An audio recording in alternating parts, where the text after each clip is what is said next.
close your eyes. I'm going to take you just on a little visualization. And I want you to picture a hillside that's covered with fir and cedar and spruce, pine, and on that hillside there's just a little level place. And in that level place are rose bushes. It's a rose garden. And you're going to walk into the rose garden and you're going to notice, just breathe in the smell of the roses and the rose leaves. It's just different. It's a little greener. And take a moment to smell the rhododendron and to smell the iris. And drooping over the edge of the rose garden is a beautiful silver pine with new little needles growing on the end. They're bright green. Smell those. They're not as deep and piney. They have a really different fragrance than regular pine. And smell the spruce and the fir and the cedar. And underneath that there's loam, the soil of the forest that goes deep. And drifting up from the valley, from where the city of Portland is a little bit of patchouli and a little bit of frankincense. People are down there burning their incense. And then the final smell that you're going to smell is the petrichor, which is the smell of rain on earth. And that is the combination of things that I've put into this fragrance. And now just take another deep breath of that fragrance for a moment. And then slowly just feel your feet on the floor and come back into the room and slowly open your eyes. And what I'd like to do now is give you a sample of some of these individual elements so that you can smell some of the specific things that went into the final blend. This is not all of them, but it's some of them. And this is the silver pine tips that are hanging over the rose garden. And just take a sniff and pass them around. The nice thing about the silver pine is that most pine notes are base notes and they go down to the bottom and they last a long time. Silver pine is a very high, ephemeral, ethereal smell that just smell it for a minute and it's gone. It's definitely a top note. Also, up in the top is a wonderful wild lemon. We're selling ingredients for a new perfume. It just came out. You're welcome to join. Pass these around so everybody can smell them. There There's you the go. wild lemon. Ooh, yummy. Come on in. We're launching a new perfume today. We're selling the ingredients that we do. You guys are more than welcome to join us. And there's drinks in the back too. We can move down a little bit into the heart now. This has orris, which is, of course, iris. And this is the one that leaked a little bit as on the airplane coming here, so I don't have a lot of it. This is not the one you want to leak because it's a very expensive item. But You sure somebody didn't snitch some? this is the wrong one to have a leak. Ooh, I like that. Are you guys getting these? It'll get there eventually. Oh, I should have made 3 of each.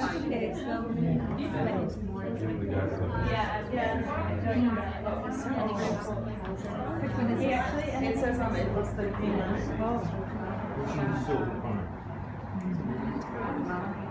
Now, I didn't use any cedar. I'm going to go down into the base of this for just a moment. Oh, wow. Is that the wild citrus? The silver pine. Oh, the silver pine. Green lemon smells like what's in my drink.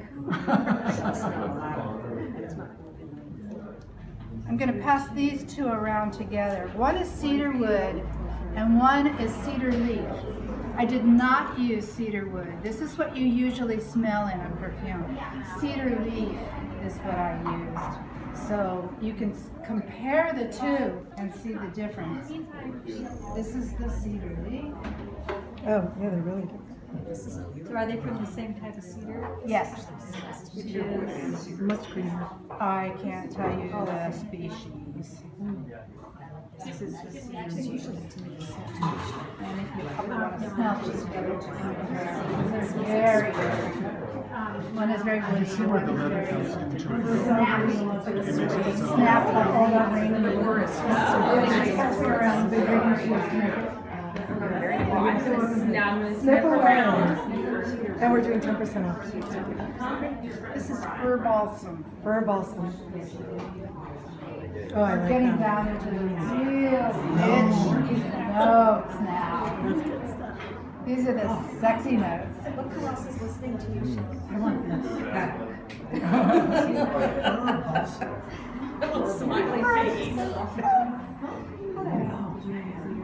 Almost seem like Now, one note that is not on the list of notes on the website is a very special note that this is an ancient note. It's a woody note.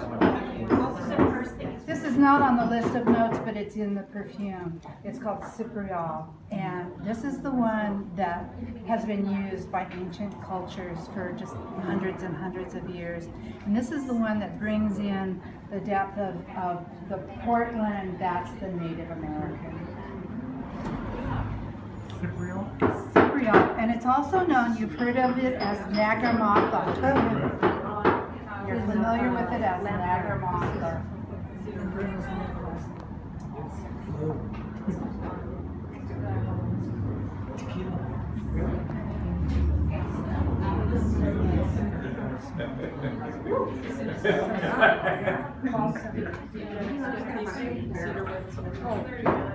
One of these isn't marked, but it's petrichor.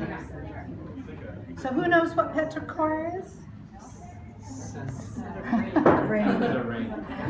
Scent of rain on dirt, right. So this is the petrichor, and this is undiluted. It's very strong and very special. It'll take you right down into the grave. This is the vampire smell. I can smell it from here. Oh, yeah. Yeah. Hillary says that this makes it a goth perfume. Perfect for Portland. Yeah, exactly. And then, unfortunately, I don't have Do you need more?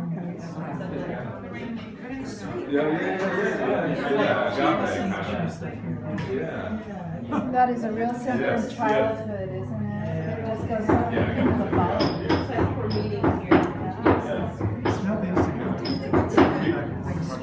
So I had the perfume, but I didn't have a name for it.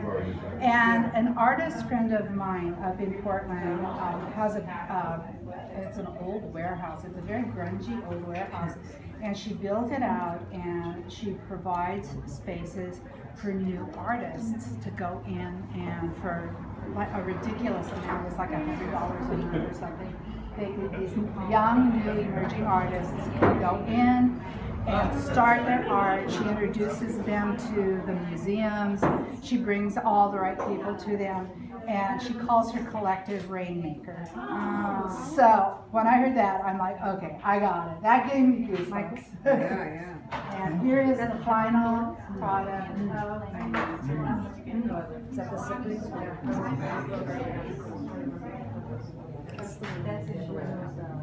And you're welcome to come up and sniff and spray at your leisure. Thank you, Shelly. You're welcome. Yay! That's it.